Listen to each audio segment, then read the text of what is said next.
That's all I need to see here. All right. Okay. Now keep in mind, this is our Marlow. Okay. Marlow Colvin. I'm familiar with Marlow Colvin. One of my close friends, Elliot Williamson. He said, Jim, email Marlow Colvin. Jack Hartman, good to see you, man. Hey, Marlow. Congrats. I have not seen you since you got on board then. Thank you. I wish I would have seen you before I talked to your boss, but it was a great acquisition. I appreciate you saying that. That's Thank good. you. Things going well? Things are real good. Good. Let me give you my contact info. Same here.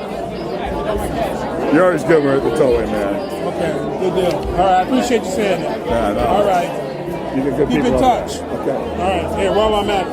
Awesome. Thank you. All right, fire away, my man. All right, I've been just trying to. Okay. So Elliot Williamson worked for me. Okay, I was in high school with Elliot. Really? Luther South people. Luther South. Yeah, Luther South. Elliot's doing great. Yeah, awesome. He's in Brussels or something now, you know?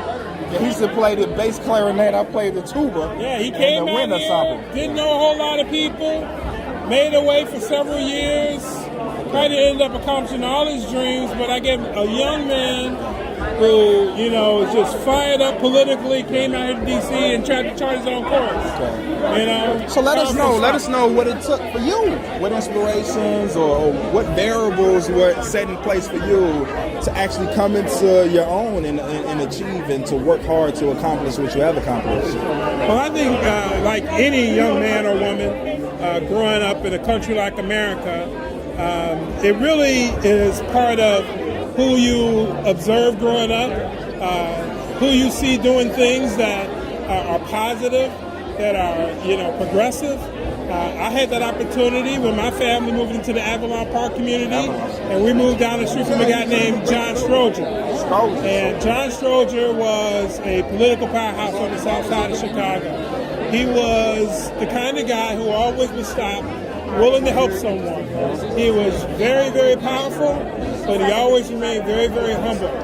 He stopped to speak with anybody, and he was willing to work with anybody as long as they were willing to work with him.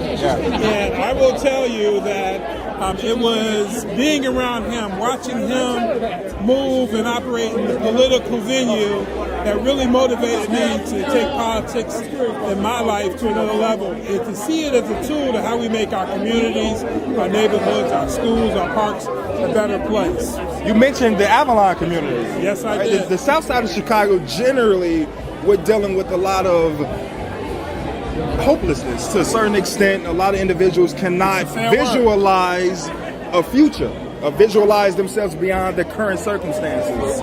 How can we begin to inspire the youth, our young men, to actually see themselves beyond what they may possibly be today? Well, I will tell you, one of the things I've always believed in, I mean, really in my core, is volunteerism. Growing up on the south side of Chicago, I was fortunate to have a lot of great role models. People like John Stroger, yes. The pastors at my church. But my Little League coach, you know, long before I got into it, which is my favorite sport, it is my true love. But I coached Little League baseball for 15 years. I don't put it on my resume, but it was something I thought I needed to do. One, because I love the sport, but two, I thought it was important to interact with a lot of young boys and girls who never really saw and observed how a grown, responsible man conducts himself, and teaching young kids value. I say that looking at you, that role doesn't cost you one nickel. To give your time is the most valuable thing you can give to a young person. The problem we have is that children are like vacuums. They get filled up with all these negative stereotypes that music and TV and the internet and the iPod gives them. Even the PlayStation with all the violent games that they tend to be attracted to the most. But all of that can be easily pushed aside by interacting with a real life, flesh and blood role model, someone who does the things in life that count right, someone that they can go to about whether it's exploring their sexual, curiosities, or learning how to tie a tie. All of those things that young men need, and I think it's incumbent upon all of us to participate in the lives of our youth. If we don't do that, they're going to move further away from us. And the one thing that no species on this earth can do is figure out life on his own. Even the lion cub learns how to hunt and feed himself from the head of the pride. And I think life for us is no different. One more question, kind of dual. What should we expect from President Barack Obama as we move forward, and what should we expect from ourselves as the constituency, as the day-to-day voter, as the people? What should we do, and what should we expect from our Let me president? take the second part of that question first, because I think that's the key. I think that we as individuals have a great responsibility to ourselves. And in a country like America that gives us enormous freedoms, when you look at all the strife and struggle across this globe, and you look at the freedoms to do whatever we want. In fact, we have so many freedoms. We have the freedom to do nothing but stand on the corner all day, and nobody will arrest you. No one will beat you up. No one will haul you away into jail. I mean, those are the kind of freedoms we have. So making the right decisions is upon the individual and those people that he interact.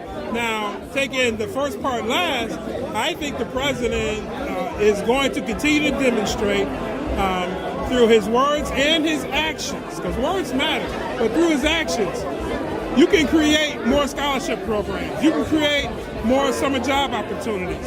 But the kids got to be ready for those. They have to be shovel ready for those opportunities. And I think it's a relationship that one can't exist without the other. So getting our kids more ready for opportunities in the classroom, in the job market, in green technology, in what I do, in rebuilding our electrical grid system, and all of these wonderful things that are going on in America. But it all starts with education. But great education starts with great mentors and role models. Awesome.